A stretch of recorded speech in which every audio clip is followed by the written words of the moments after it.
Assalamualaikum warahmatullahi wabarakatuh.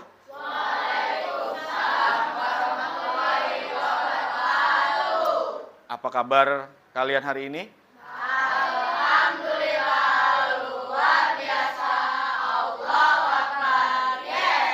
Siapa yang tidak hadir hari ini? Masuk semua ya? Ketua kelompoknya? Anggota kelompoknya ada semua kan? Oke, alhamdulillah. Baik, untuk memulai pembelajaran, kita berdoa dulu menurut agama dan kepercayaannya masing-masing. Silakan Ayu dipimpin teman-temannya untuk berdoa yuk.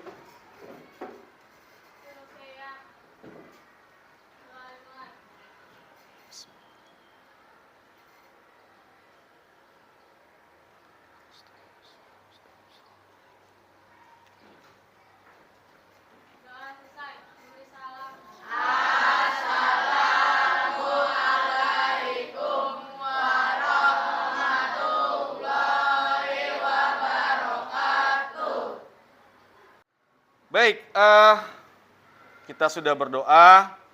Semoga pembelajaran kita hari ini bermanfaat bagi kita dan sebagai bekal masa depan kalian nanti. Untuk memulai pembelajaran, kita bernyanyi dulu.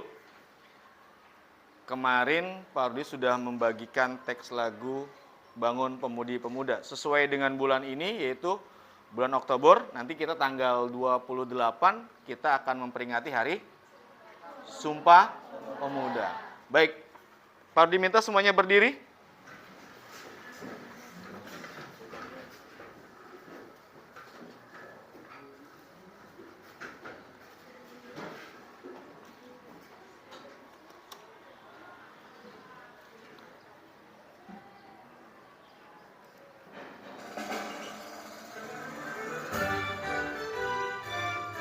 Yang belakang boleh lihat ke depan.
Baik, terima kasih. Tepuk tangan buat kita semua.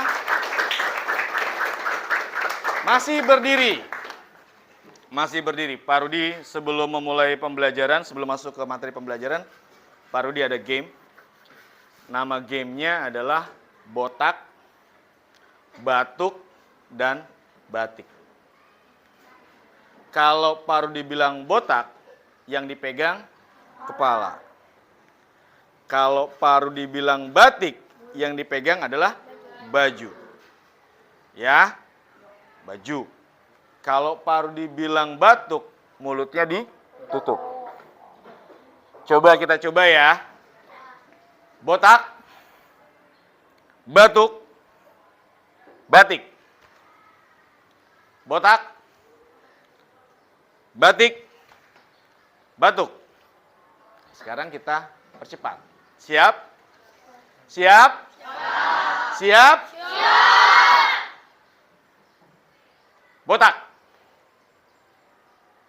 batik, batuk, batuk, batuk, batik, botak, botak, batik, batuk, botak, batik, botak, batik, botak, batik, batuk, batuk, batik, batuk, botak, batik, batuk, batik, botak, batuk, botak.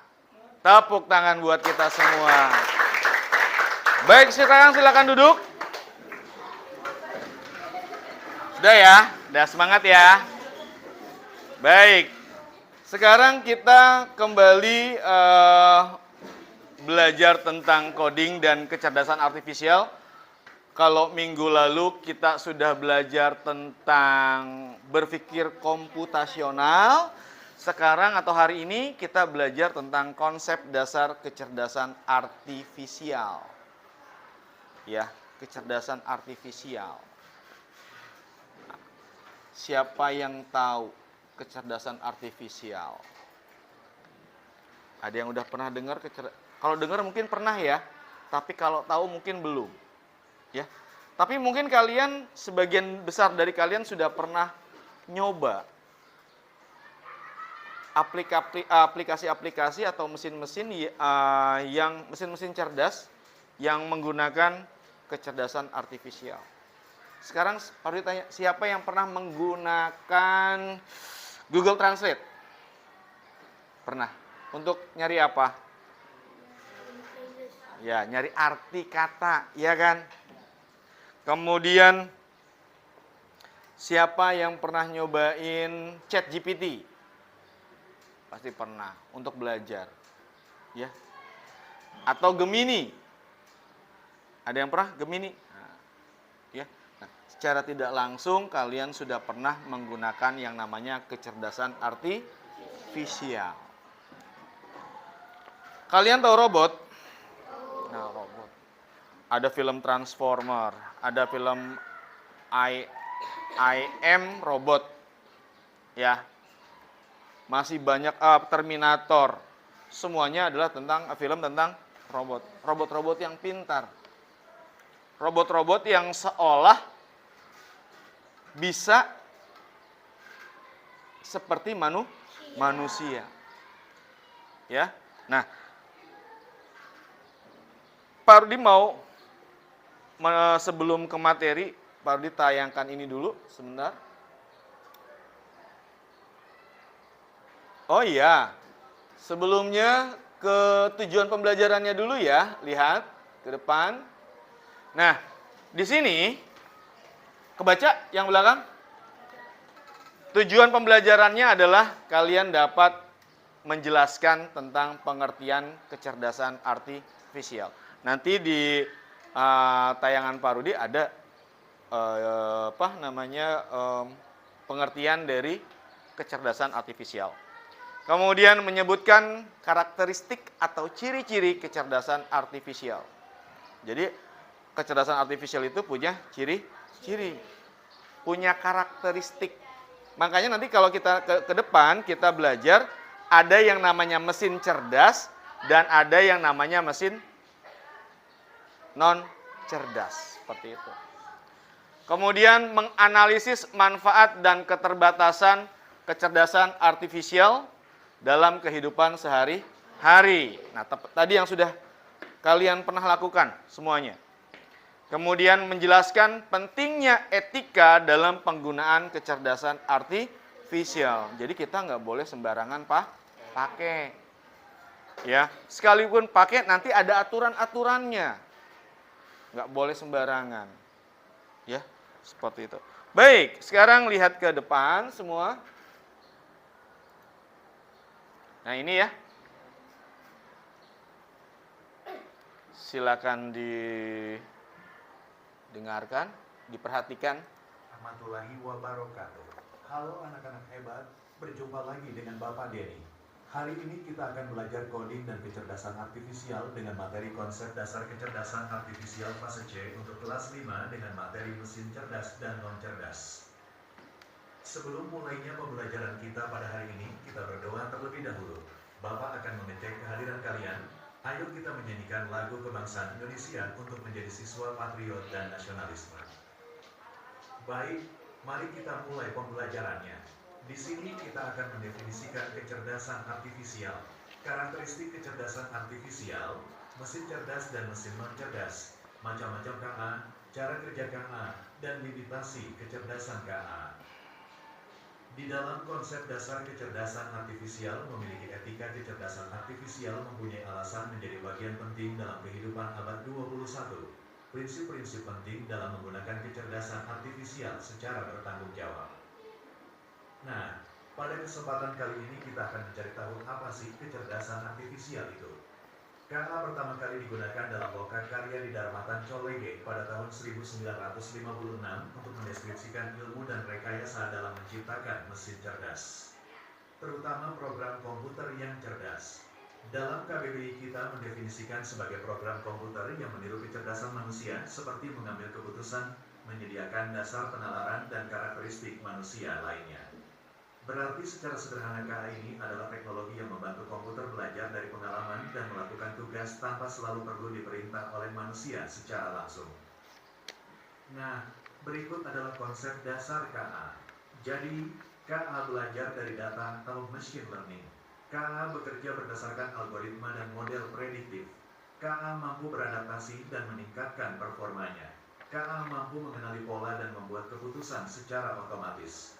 Dengan demikian, dapat kita simpulkan bahwa KA bukan hanya sekedar program komputer biasa. Ia memiliki kemampuan untuk belajar, beradaptasi, mengenal pola, dan membuat keputusan otomatis. Semakin banyak data yang dipelajari, semakin cerdas dan akurat KA dalam memberikan solusi. Nah, berikut adalah tabel perbandingan KA dan kecerdasan manusiawan. Di sini ternyata KA ini tidak memiliki perasaan, hanya mengikuti instruksi. Sedangkan manusia bisa berpikir sendiri dan memiliki perasaan serta kreativitas untuk berinovasi dan menciptakan ide baru. KA juga belajar dari data dan program yang diberikan.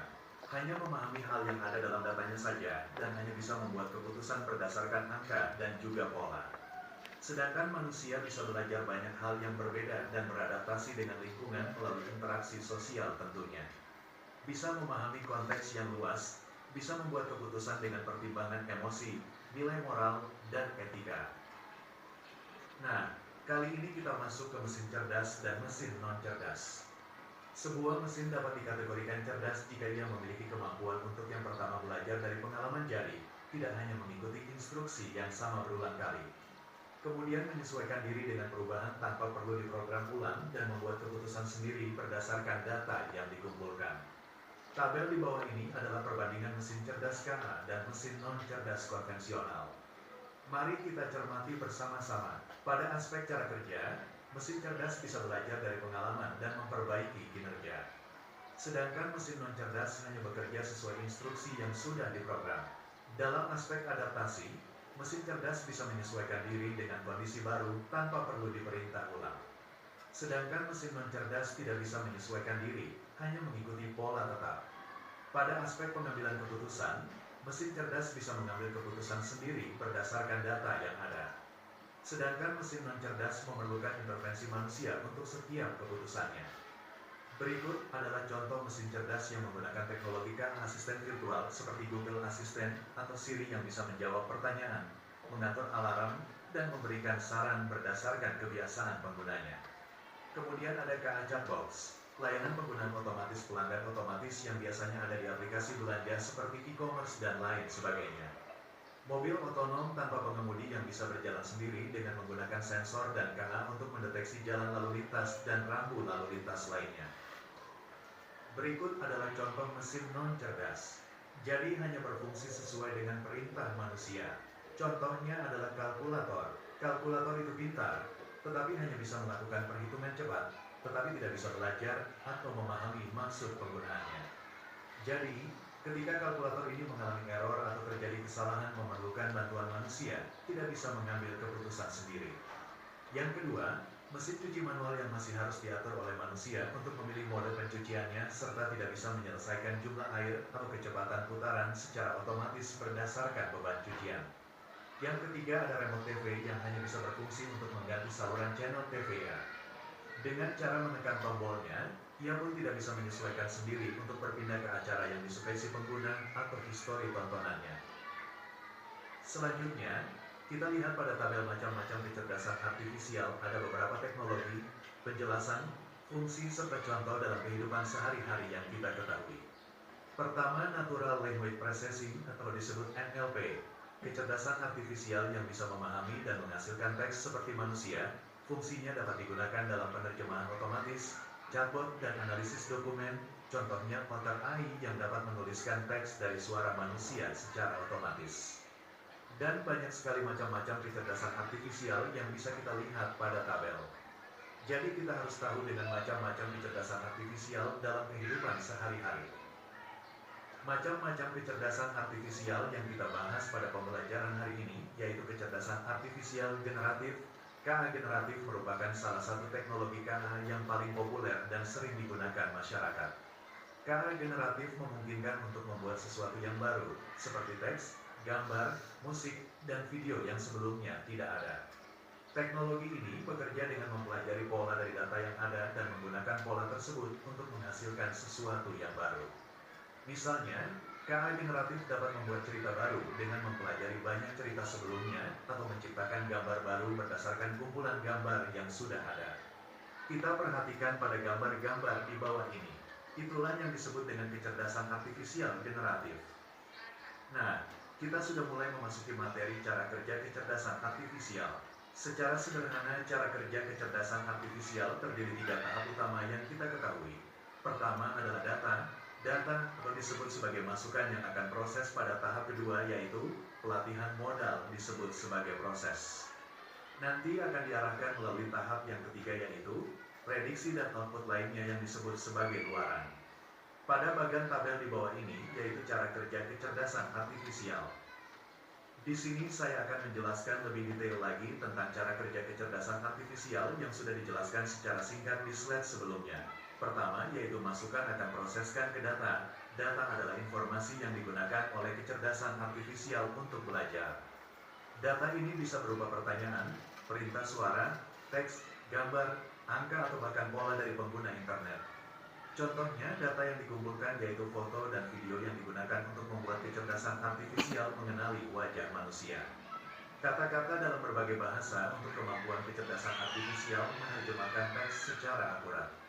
Riwayat pencarian pengguna di internet untuk membantu kecerdasan artifisial menampilkan iklan yang sesuai dengan selera pengguna. Kedua, yaitu pelatihan model dalam cara kerja kecerdasan artifisial. Model kecerdasan artifisial yang dimaksud dalam konteks ini adalah semacam otak buatan yang belajar dari data dan mencoba menemukan pola di dalamnya. Kecerdasan artifisial biasanya menggunakan teknik machine learning atau deep learning untuk mempelajari pola dari data yang dikumpulkan. Semakin banyak kecerdasan artifisial berlatih, semakin akurat hasilnya. Contohnya Google Assistant atau Siri belajar memahami suara penggunanya setelah sering digunakan. Kecerdasan artifisial di aplikasi belanja belajar memahami produk yang penggunanya suka dan merekomendasikan produk serupa. Ketiga, prediksi dan output dalam cara kerja kecerdasan artifisial. Setelah kecerdasan artifisial belajar, ia bisa memberikan hasil berupa prediksi ataupun output lainnya, seperti keputusan, hasil karya seni, prediksi, saran, dan lain-lain. Misalnya, jika kecerdasan artifisial telah dilatih dengan banyak gambar kucing, maka kecerdasan artifisial bisa menebak apakah gambar baru adalah kucing atau bukan. Contohnya, Google Maps atau Waze memprediksi jalan mana yang macet berdasarkan data lalu lintas sebelumnya. Spotify merekomendasikan lagu-lagu yang mungkin disukai berdasarkan lagu yang sering penggunanya dengarkan. Penting sekali untuk diperhatikan bahwa KA tidak selalu benar. Jika KA diberi data yang salah atau tidak cukup banyak, maka prediksinya juga bisa salah. Oleh karena itu, semakin baik data yang digunakan untuk melatih KA, semakin akurat hasilnya.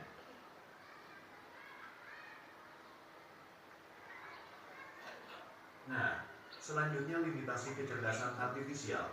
Kecerdasan artifisial seringkali dianggap sebagai sistem yang sangat cerdas, tetapi pada kenyataannya, ia hanya mampu melakukan tugas tertentu berdasarkan pola yang telah dipelajarinya. KA tidak memiliki pemahaman sejati seperti manusia dan masih bergantung pada data yang diberikan. Oleh karena itu, penting untuk memahami berbagai keterbatasan yang dimiliki oleh kecerdasan artifisial agar dapat menggunakannya dengan lebih bijak. Limitasi kecerdasan artifisial memiliki 3 penjelasan yang harus kita ketahui. Pertama, yaitu KA juga dapat membuat kesalahan prediksi akibat keterbatasan data. KA sangat bergantung pada data yang diberikan kepadanya. Jika data yang digunakan lengkap, tidak relevan atau memiliki bisa, maka KA juga akan menghasilkan prediksi yang tidak akurat. Kedua, KA sangat bergantung pada data berkualitas tinggi. Jika data yang diberikan tidak lengkap atau tidak cukup bervariasi, KA akan kesulitan dalam memberikan prediksi yang akurat. Ketiga, dari berbagai keterbatasan ini, maka dapat disimpulkan bahwa meskipun KA adalah alat yang sangat berguna, ia tetap memiliki banyak kekurangan yang perlu diperhatikan. KA tidak bisa berpikir, merasakan, atau berimajinasi seperti manusia, serta sangat bergantung pada data yang diberikan kepadanya.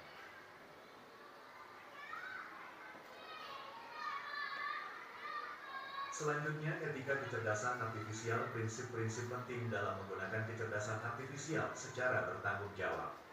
Tentang KA, bias algoritma yaitu ketika sistem KA menghasilkan keputusan yang tidak adil karena data yang digunakan tidak seimbang atau mencerminkan prasangka tertentu. Perlindungan privasi dan keamanan data juga menjadi aspek penting dalam penggunaan KA. Banyak teknologi KA bekerja dengan mengumpulkan dan menganalisis data dalam jumlah besar, termasuk informasi pribadi pengguna. KA generatif semacam ChatGPT atau Gemini biasanya memberikan disclaimer bahwa tidak selamanya informasi yang dihasilkan itu akurat, sehingga tetap perlu ada pengecekan kembali terhadap hasil yang ditampilkan. Dengan pemahaman yang baik, kita dapat berpikir kritis terhadap informasi yang dihasilkan oleh KA, menghindari ketergantungan berlebihan, serta memastikan bahwa teknologi digunakan sebagai alat bantu, bukan sebagai pengganti pemikiran manusia. Etika kecerdasan artifisial mempunyai 4 prinsip utama dalam etika kecerdasan artifisial, yaitu transparansi pembuatan keputusan KA harus dapat dijelaskan, akuntabilitas, pihak yang bertanggung jawab atas kesalahan KA, adil dan non-diskriminatif, menghindari bias dalam algoritma KA, privasi, menggunakan KA tanpa melanggar hak pengguna. Nah, materi ini akan kita pelajari lebih lanjut di pertemuan selanjutnya. Terima kasih telah menyaksikan video ini. Semoga bermanfaat. Sampai jumpa di video selanjutnya. Baik, itu tadi ada video tentang kecerdasan artifisial. Nah, di sini juga Pak Ardi sudah buatkan slide untuk pembelajaran hari ini. Ya. Oke, ini tadi yang mungkin kalau tadi terlalu cepat ya. Nah, ini adalah tentang kecerdasan artifisial. Pengertiannya ini. Ya. Sistem yang dapat berpikir seperti manusia. Seperti. Ingat, itu perlu digarisbawahi. Seperti. Tidak sama. Kalau seperti itu berarti tidak sama. Ya. Bertindak seperti manusia atau mengambil keputusan yang rasional berdasarkan data yang dikumpulkan. Artinya apa sih? Artinya sebenarnya kecerdasan artifisial itu adalah hubungannya dengan data. Sebetulnya intinya adalah sebetulnya kecerdasan artifisial itu sama seperti otak kalian. Semakin banyak data yang masuk ke otak, berarti kalian juga akan semakin banyak tahu. Itu. Ya. Kemudian kalau berdasarkan KBBI atau Kamus Besar Bahasa Indonesia, KA itu diartikan sebagai program komputer yang meniru. Ingat ya, meniru. Ya, awas, jangan sampai salah. Ya. Jadi kecerdasan artifisial itu hanya meniru. Kecerdasan manusia seperti mengambil keputusan, menyediakan dasar penalaran, dan karakteristik manusia lainnya. Dan pengertian yang lain itu diartikan sebagai KA adalah sistem yang dapat belajar dari data. Tadi ya, data ya. Kenapa sih tanya Mbah Google? Karena Google itu sudah menyiapkan segitu banyak data. Ya. Kemudian mengenali pola. Nanti kita akan belajar. Kemudian membuat prediksi atau keputusan mandiri. Nah, contohnya adalah seperti rekomendasi konten yang ada di dalam media sosial. KA atau kecerdasan artifisial itu beradaptasi dari pengalaman meskipun caranya berbeda dengan manusia. Ya. Secara sederhana, KA adalah teknologi yang memungkinkan komputer belajar dan menjelaskan selalu diperintah langsung oleh manusia.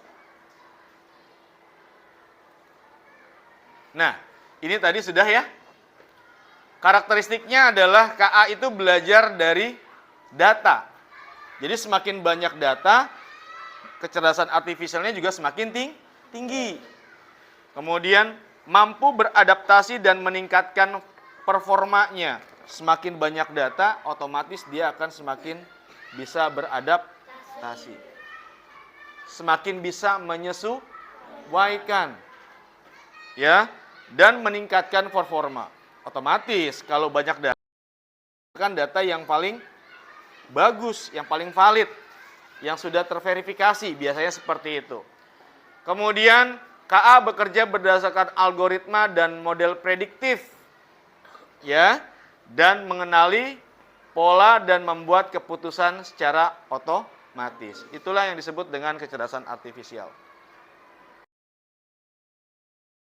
Baik, ini adalah KA yang belajar dari data. Ya, KA tidak seperti mesin biasa yang hanya bisa melakukan satu tugas tetap. Karena KA bisa belajar dari data yang diberikan kepadanya. Semakin banyak data yang dipelajari, semakin baik kemampuannya. Contohnya apa? Contohnya seperti dalam YouTube. Kalian sadar nggak? Kalau misalnya kita seringnya nonton film Korea, di YouTube kita itu isinya adalah film Korea semua, daftar pilihannya, ya kan? Kalau kita senangnya dangdut, YouTube kita isinya dangdut semua, seperti itu. Ya. Kemudian Google Translate semakin akurat dalam menerjemahkan karena terus belajar dari teks yang digunakan oleh banyak orang di seluruh dunia. Jadi data seluruh orang di dunia itu dikumpulkan oleh si Google Translate tadi, si Google tadi yang mengumpulkan. Ya. Kemudian seperti yang tadi, KA mampu beradaptasi dan meningkatkan performanya. KA bisa berubah dan menyesuaikan diri berdasarkan pengalaman. Jika KA awalnya sering melakukan kesalahan, ia bisa memperbaiki dirinya sendiri dengan belajar dari kesalahan tersebut. Ya, contohnya apa? Contohnya adalah aplikasi Google Maps atau Waze, aplikasi perjalanan. Ya, kemudian asisten virtual seperti Siri atau Google Assistant. Ya. Nah, semakin banyak inputan atau data yang mereka terima, maka mereka juga akan semakin baik. Ya, seperti itu.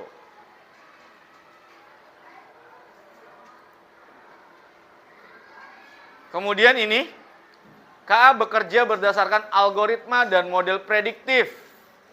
KA bekerja dengan aturan dan langkah-langkah matematis yang disebut sebagai algoritma. Dengan algoritma ini, KA bisa memprediksi sesuatu sebelum terjadi berdasarkan pola data yang telah dipelajari.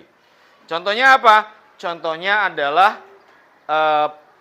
aplikasi perkiraan cuaca, ya, atau apa? Belanja online, ya, seperti itu. Kalau kalian seringnya belanja baju, yang tampil pasti baju. Kalau seringnya belanja mainan, pasti yang tampil adalah mainan, seperti itu. Ya.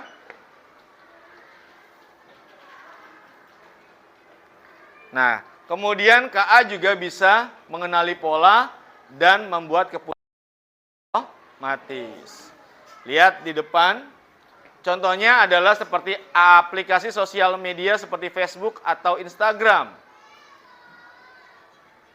yang bisa mengenali wajah dalam foto secara otomatis menyarankan nama teman untuk ditandai. Ya, kemudian aplikasi perbankan bisa mendeteksi penipuan dengan melihat transaksi yang tidak biasa. Misalnya jika ada seseorang yang mencoba login dari negara lain dengan akun orang lain dan mencoba melakukan transaksi dengan akun tersebut. Ya. Nah, kehebatannya KA salah satunya adalah KA itu bisa menemukan pola yang tidak terlihat oleh manusia. Sebetulnya ya tidak seperti itu juga. Kalau manusianya teliti, ya manusia juga bisa bikin pola. Jadi seperti apa sih? Seperti detektif. Ya, seperti polisi. Polisi itu bisa membuat pola. Seperti itu. Ya, sehingga dia bisa menemukan misalnya penculikan, motor hilang, atau pembunuh. Seperti itu. Ya.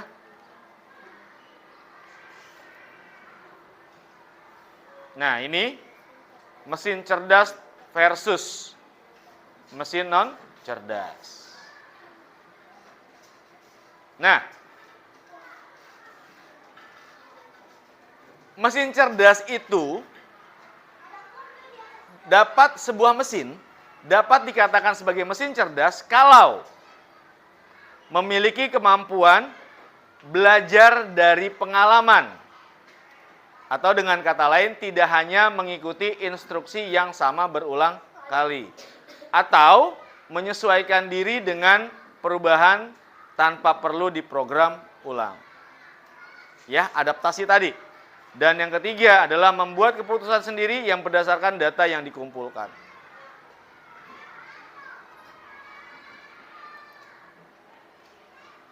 Nah, ini perbandingan antara mesin cerdas dan mesin non cerdas, ya.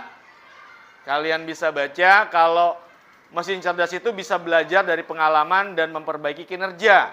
Kalau non cerdas hanya bekerja sesuai instruksi yang sudah diprogram. Contoh kalkulator 6 dikali 3 di enter 18. Ya. Kemudian bisa beradaptasi, bisa menyesuaikan diri dengan kondisi baru tanpa perlu diperintah ulang. Tapi kalau mesin non cerdas tidak bisa menyesuaikan diri, hanya bisa mengikuti pola yang sudah diberikan. Kemudian pengambilan keputusan, bisa mengambil keputusan sendiri berdasarkan data. Tapi kalau mesin non cerdas memerlukan intervensi manusia. Kayak mesin cuci. Antara yang bagus dengan biasanya yang satu tabung itu yang cerdas ya. Kalau yang 2 tabung itu yang manual biasa. Ya, kalau dia udah habis ngegiling, habis ngebilas, nanti dia ngeringin sendiri. Nanti kalau udah kering sendiri dia mati. Seperti itu. Ya.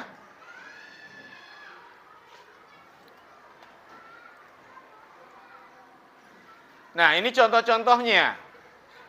Ada Google Assistant, ya tadi sudah dipelajari, bisa menjawab pertanyaan, mengatur alarm, memberikan saran berdasarkan kebiasaan penggunanya.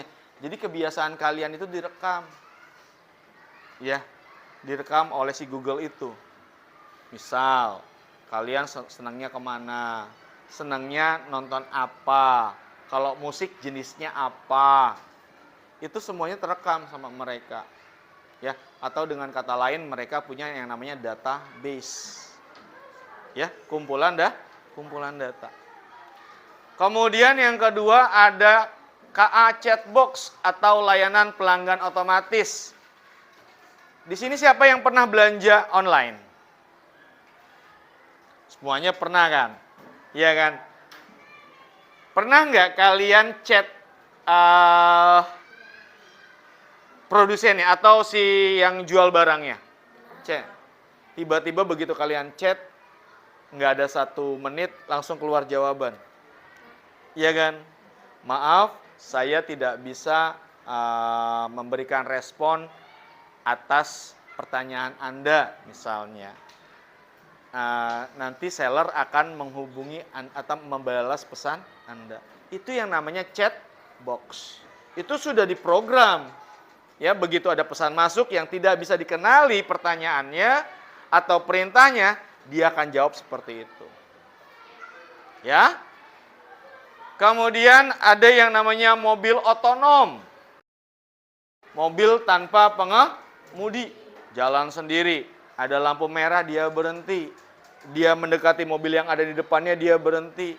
Bahkan yang paling keren sekarang, mereka sudah bisa parkir sendiri. Ya, itu keren banget. Ya, nah tapi juga nggak boleh mengandalkan seluruhnya pada mobil itu, ya tetap kita harus waspada. Ya, namanya mesin pasti ada kelemahan. Ya. Nah, kalau otonom ini biasanya mereka dilengkapi oleh sensor. Ya. Semakin tinggi tingkat kepekaannya berarti semakin banyak sensor yang mereka taruh di dalam mobil itu. Contoh, ada mobilnya di samping terlalu rapat, dia akan menjauh. Ya kan? Akan menjauh. Ada di depan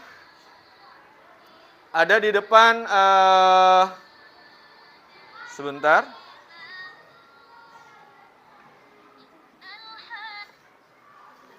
Ada mobil di depan, dia akan berhenti. Ya. Kalau dia terlalu lambat, ada mobil di belakang yang agak cepat, dia akan lebih cepat lagi. Seperti itu. Ya.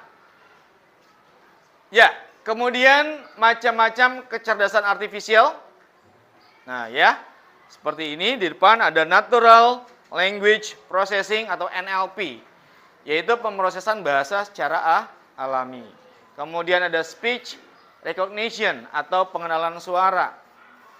Ya.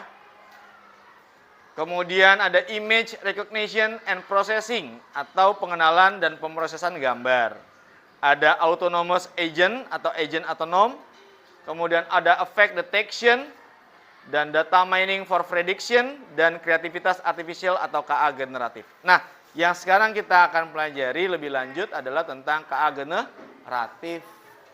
Ya, teknologi yang mampu menghasilkan konten baru seperti teks, gambar, musik, dan video dengan mempelajari pola dari data. Sekarang lagi ngetren bikin foto dengan gaya-gaya tertentu. Pernah lihat kan di TikTok? Ya kan? Gayanya bagus-bagus. Cuma memasukkan foto wajah kita, kemudian memasukkan prompt. Prompt itu adalah perintah. Maunya fotonya seperti apa? Apakah fotonya lagi hujan, ada di gunung, di mall, di jalan, semuanya bisa. Semuanya karena apa? Karena Parodi biasa buat di Gemini ya, karena si Gemini itu punya banyak contoh gambar. Yang dia ganti hanya wajah. Seperti itu. Ya, dia punya banyak data. Kemudian dalam pendidikan, KA ini membantu pendidik membuat materi, soal, ilustrasi, dan bimbingan belajar yang interaktif secara kreatif. Ya, Parodi sering banget pakai. Contohnya ada Canva Magic Write, kemudian DALL-E, ada Quizzes, dan ChatGPT yang dapat digunakan untuk membuat cerita, kuis, atau membantu menulis. KA generatif juga mendukung pembelajaran, memberi materi sesuai kemampuan siswa, sehingga proses belajar lebih efektif, menyenangkan, dan sesuai dengan kebutuhan masing-masing peserta didik.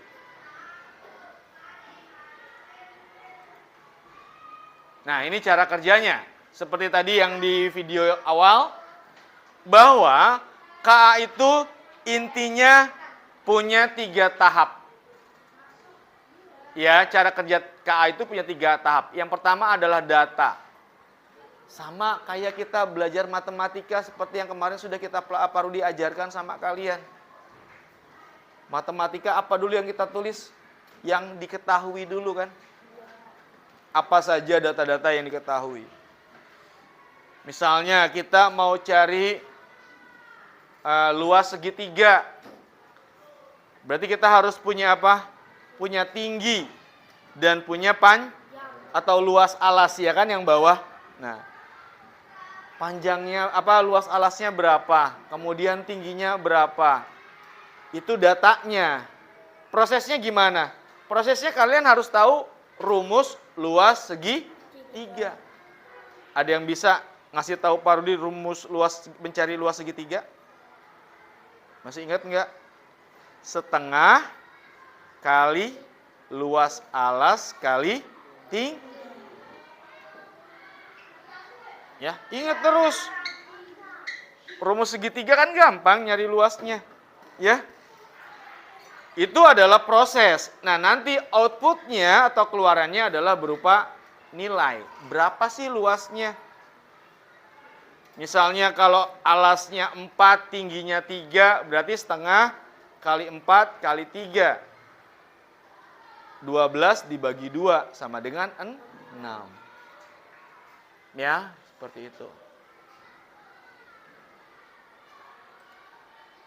Nah, ini contohnya pertanyaan. Datanya itu bisa pertanyaan, bisa perintah suara, seperti Google.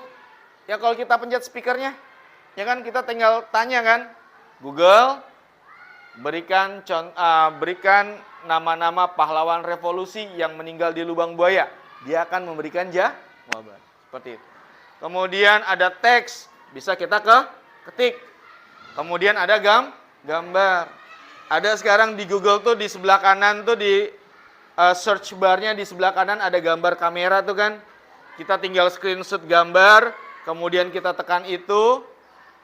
Nanti gambarnya kita masukin, dia akan bisa mengenali. Ya. Kemudian prosesnya ada berupa algoritma kecerdasan artifisial. Ya. Dan luarannya ada berupa keputusan, ada hasil karya seni, ada prediksi, dan ada saran. Seperti itu. Sekarang limitasi kecerdasan artifisial. Ya, ingat ya, seperti tayangan video tadi bahwa KA itu hanya mampu menjalankan tugas berdasarkan pola dari data tanpa kreativitas. Ya. Jadi kalau misalkan kalian lihat nanti di hasil KA kalian itu hasilnya udah bagus, berarti dia sudah punya banyak data yang bisa mereka bandingkan. Oke, kemudian kita lanjutkan.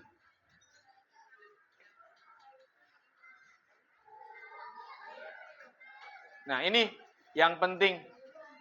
Etika kecerdasan artifisial.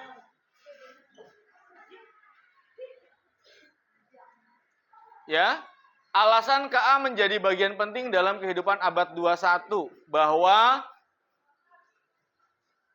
KA itu mampu mengolah data besar dengan cepat dan akurat, meningkatkan efisiensi, mendukung keputusan, serta memberikan solusi cerdas, mendukung dan personal. Dalam kesehatan, KA membantu diagnosis dan pengembangan obat. Di transportasi, mendukung navigasi. Peta itu navigasi. Di pendidikan, memungkinkan pembelajaran yang adaptif dan di lingkungan memantau perubahan iklim, serta mengoptimalkan energi. Meski bermanfaat, KA atau kecerdasan artifisial itu menghadirkan tantangan seperti privacy data, etika, dan dampak terhadap pekerjaan. Awas, kalau main KA minta data-data yang sifatnya pribadi dan penting, rahasia, sebaiknya jangan dikasih atau jangan diberikan. Kemudian, etika. Ya, etikanya tetap harus baik. Ya, adabnya juga tetap harus baik. Dan yang paling penting adalah dampak terhadap pekerjaan. Lama-kelamaan KA itu bisa menggantikan tugas manusia. Sekarang lihat di pabrik semuanya sudah menggunakan robot, ya kan? Sudah tidak lagi menggunakan tenaga manusia. Lama-lama tidak ada lagi yang kerja. Nah, makanya kalian sekolah supaya bisa menjadi orang-orang yang cerdas, bisa, mungkin bahkan nanti bisa membuat KA sendiri. Ya, jadi kalianlah yang membuat KA, bukan KA yang membantu kalian, tapi KA kalian membuat KA sendiri. Seperti itu.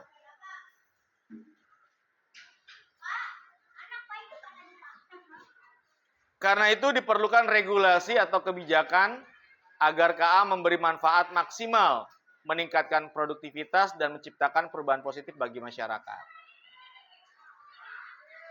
Ya.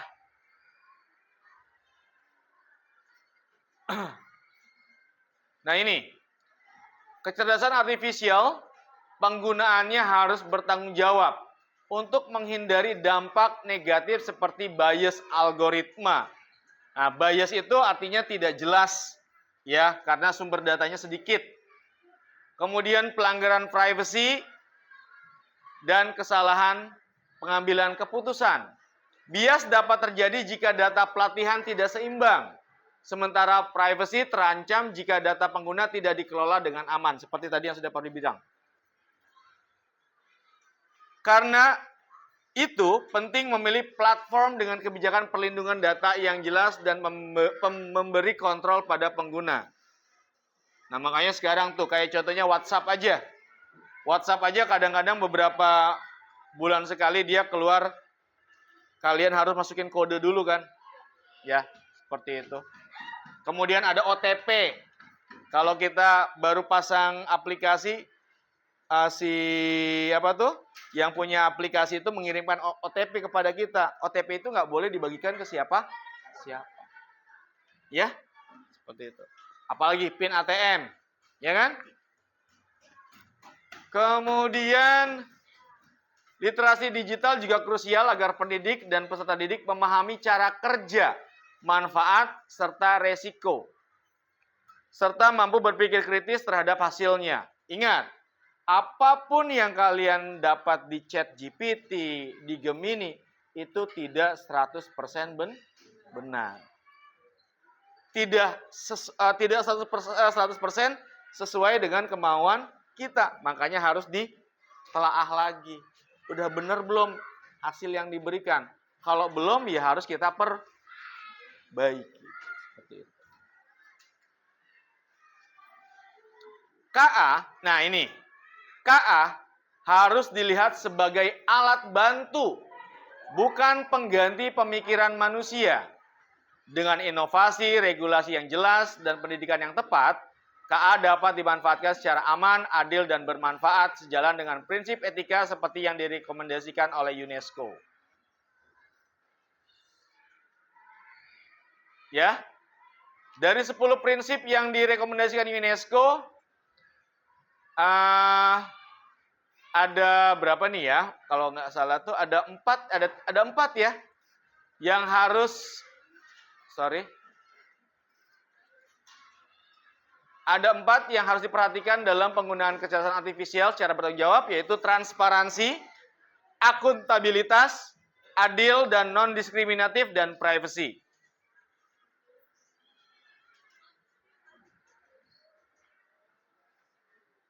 Ya, nah ini penjelasannya.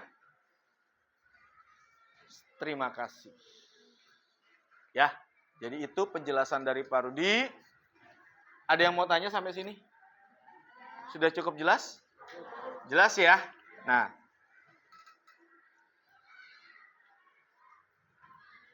sekarang jadi apa mesin cerdas tadi? Apa saja mesin cerdas?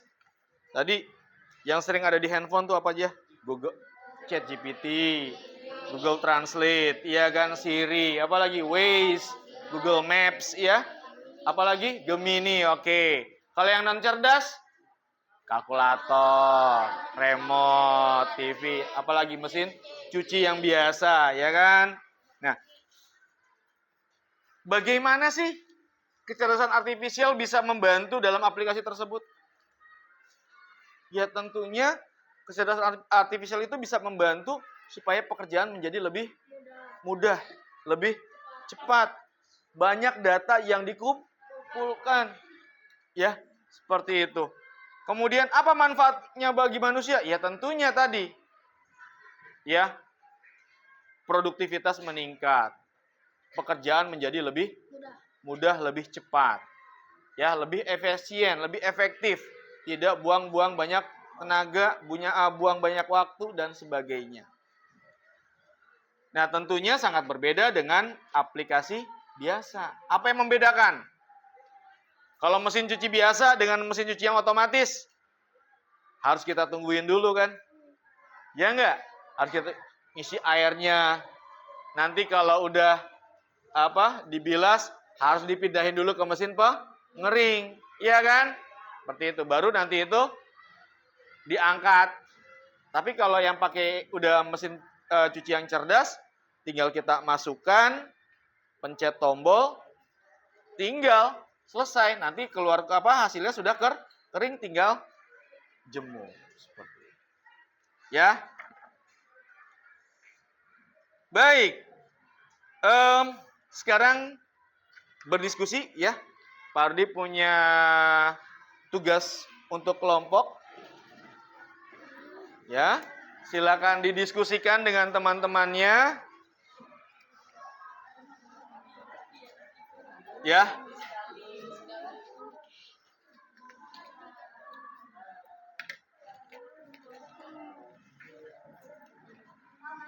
Nanti Pak Rudi minta masing-masing kelompok bisa memberikan tanggapan dari diskusi yang sudah kalian lakukan. Bisa minta tolong Maher kasih ke Amira. Ayu, ini yuk. Ya. Waktunya 15 menit cukup? Cukup ya? Oke, silakan dikerjakan bersama-sama sesuai dengan apa yang tadi sudah dijelaskan. Silakan.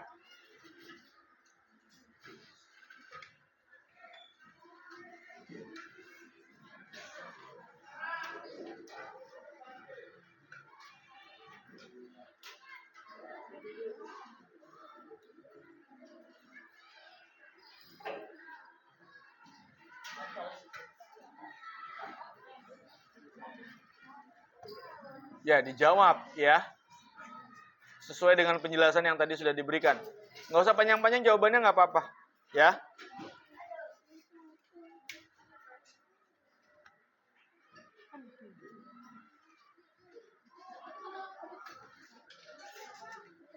Ya, baik.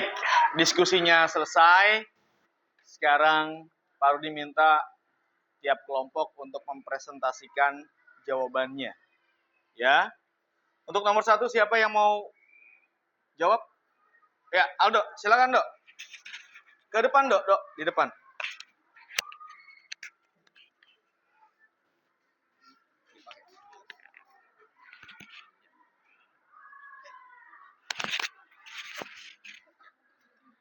Jelaskan pengertian kecerdasan artifisial. KA didefinisikan sebagai sebuah sistem yang dapat berpikir seperti manusia, bertindak seperti manusia, atau mengambil keputusan yang rasional berdasarkan data yang dikumpulkan dan berdasarkan KBBI daring versi kelas 6. KA didefinisikan sebagai program komputer yang meniru kecerdasan manusia, seperti mengambil keputusan, menyediakan dasar penalaran, dan karakteristik manusia lainnya. Secara sederhana, KA adalah sistem yang dapat belajar dari data, mengenali pola, dan membuat prediksi atau keputusan mandiri. Oke, setuju yang lain? Setuju. Tepuk tangan buat Aldo. Terima kasih Aldo. Silakan kembali ke bangkunya. Untuk nomor 2 siapa yang mau jawab? Ilham? Silakan Ham. Boleh dipasang ini Ham, biar kedengaran suara. Tuliskan dan jelaskan karakteristik kecerdasan artifisial. KA tidak seperti mesin biasa yang hanya bisa melakukan satu tugas tetap, karena KA bisa belajar dari data yang diberikan kepadanya. Semakin banyak data yang ia pelajari, semakin baik kemampuannya. KA mampu beradaptasi dan meningkatkan performanya. KA bisa berubah dan menyesuaikan diri berdasar pengalaman. Jika KA awalnya sering melakukan kesalahan, ia bisa memperbaiki dirinya sendiri dengan belajar dari kesalahan tersebut. KA bekerja berdasarkan algoritma dan modal prediktif. KA bekerja dengan aturan dan langkah-langkah matematis yang disebut algoritma. Dengan algoritma ini, KA bisa memprediksi sesuatu sebelum terjadi berdasarkan pola data yang telah dipelajari. KA mampu mengenali pola dan membuat keputusan secara otomatis. KA tidak hanya melihat data, tetapi juga bisa menemukan pola yang tidak terlihat oleh manusia.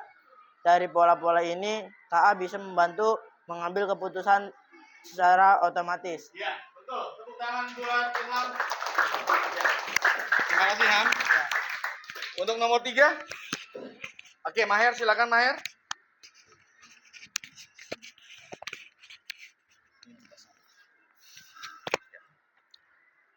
Jelaskan mengapa suatu mesin dapat dikatakan sebagai mesin cerdas.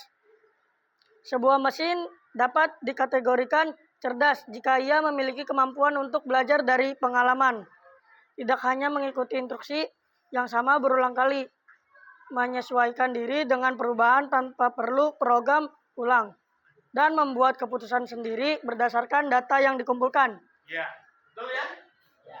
Ya, tepuk tangan buat Maher. Nomor 4. Siapa? Kenjo. Silakan Kenjo.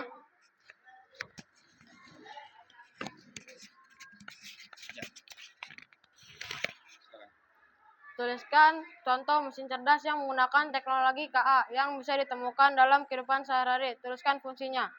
Mesin cerdas yang menggunakan teknologi KA yang bisa ditemukan dalam kehidupan sehari-hari antara lain asisten virtual seperti Google Assistant atau Siri yang bisa menjawab pertanyaan, mengatur alarm, dan memberikan saran berdasarkan kebiasaan penggunanya. Yang kedua. KA Callbot, layanan pelanggan otomatis yang biasanya ada di aplikasi belanja daring ataupun layanan konsumen yang memiliki kemampuan untuk memahami pertanyaan pelanggan, memberikan jawab otomatis. Mobil Autobot, tanpa pengemudi yang bisa berjalan sendiri dengan menggunakan sensor dan KA untuk mendeteksi jalan, lalu lintas, dan rambu-rambu. Ya, betul. Tepuk tangan buat Kenjo. Dan untuk nomor 5, siapa? Ayu. Silakan yuk.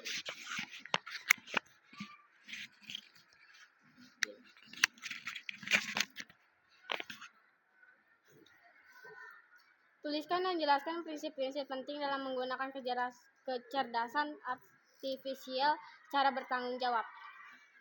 Prinsip-prinsip penting dalam menggunakan kecerdasan artifisial secara bertanggung jawab antara lain transparansi, pembuatan keputusan oleh KA harus dapat dijelaskan, akuntabilitas pihak yang bertanggung jawab atas kesalahan KA, adil dan non-diskriminatif, menghindari bias dalam algoritma KA, privasi menggunakan KA tanpa melanggar hak pengguna. Ya, betul ya. Oke, terima kasih Ayu. Tepuk tangan buat Ayu. Baik, nah sekarang Pak Rudi akan mendemonstrasikan salah satu aplikasi yang untuk pengumpulan data ya sebenarnya ya. Nah, dan itulah alasan kenapa kalian membawa perangkat gawai kalian. Ya, ini di sini ada sebuah web namanya code.org. Nanti kalian bisa pelajari sendiri ya. Kita akan belajar yang ini untuk kalian dari umur 11 ke atas. Ya. Ya, baik di sini ada namanya aplikasi web code di sini ya. Di atas nih tulisannya code.org. Nanti kalian bisa coba ya. Kemudian di sini ya, di sini Pak Rudi pilih yang untuk kelas 9 sampai 12.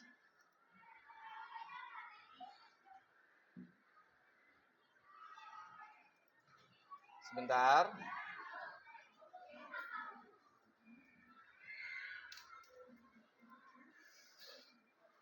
Di sini ada game lab. Ya, game lab. Kalian klik. Nah, ini AI for Ocean. Ya, ke sini.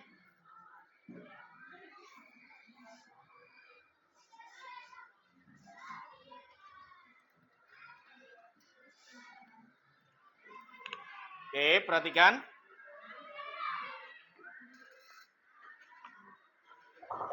Nah, ini apa sih kita mau ngapain? Kita mau meminta si robot AI yang ada di sebelah kanan itu mengumpulkan data-data mana ikan dan mana sampah atau benda-benda yang seharusnya tidak ada di laut. Ya, contoh, kita continue ya. Di sini dikatakan, is this a fish? Apakah ini seekor ikan gitu ya? Kalau ikan, nanti kita tinggal jawab yes. Kalau bukan, no. Atau this is not fish. Ya.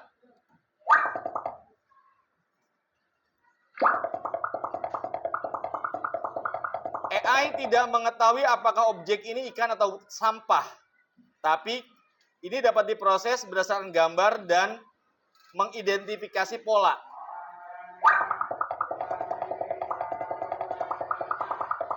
Nah, ini ada dikatakan bukan ikan atau ikan, ya.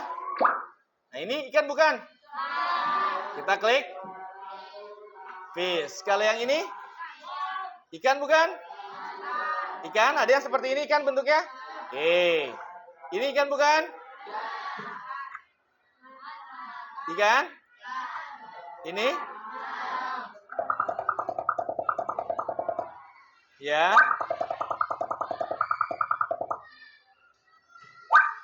Ini? Ini? Ini? Ya, coba sekarang si Rafael. Coba El. Kamu yang nentuin, silakan maju ke depan. Ayo, sedikit lebih cepat. Ya. Kalau bukan ikan, klik not fish. Kalau ikan, klik fish. Ya. Ayo. Itu ikan bukan? Nah, oke. Terus kalau ini? Ikan. Terus? Terus? Terus? Terus? Nah. Oke, continue. Lanjutkan.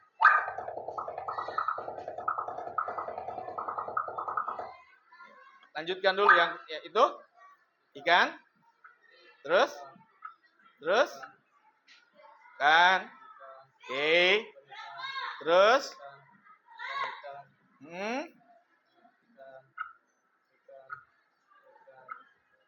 Oke, stop. Gantian. Albi. Gantian. Ya. Dan terus? Oke. Oke, nah. Ikan bukan, Bi?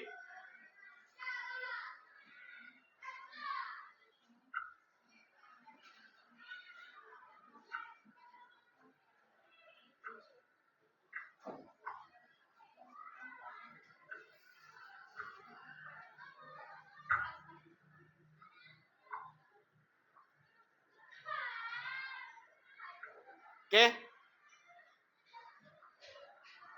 Cukup ya? Cukup ya? Bisa nggak? Bisa nggak? Oke, silakan Bi duduk dulu. Nanti itu sampai selesai itu yang levelnya tuh sampai berapa tuh? 1, 2, 3, 4, 5, 6, 7, 8. Ya, nanti kalian bisa coba. Ya, nanti setelah pembelajaran selesai. Nah, sekarang kalian mengerjakan lembar kerja pribadi atau mandiri. Di sini Pak Adi sudah berikan. Ya, ada 10 soal, kalian bisa langsung kerjakan di sini. Tulis namanya 1, 2, 3.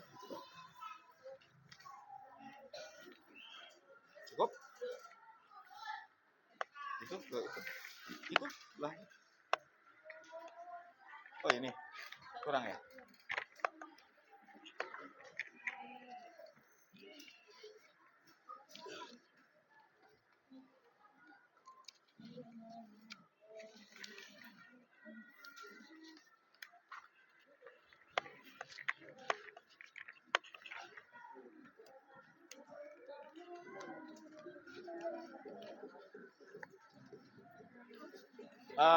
Amira bisa bantu Pak Rudi kasih kelompok kamu 6, kelompoknya Ayu 6, ya.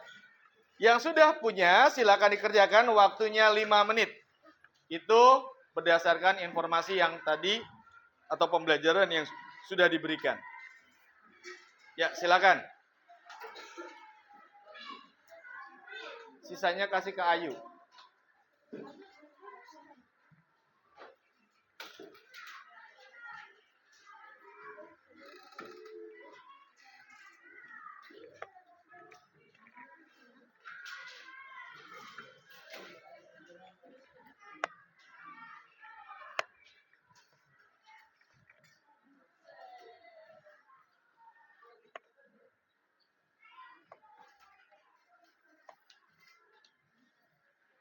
Jadi kita sudah mempelajari kecerdasan artifisial hari ini. Jadi intinya adalah kalian harus yang pertama bijak dan berhati-hati dalam menggunakan kecerdasan artifisial. Dan artifisial itu tidak lebih pintar dari kita sebagai manusia. Ingat, ya, kecerdasan artifisial itu yang buat siapa? Manusia. Berarti manusia yang harusnya lebih pintar atau lebih cerdas, ya. Kemudian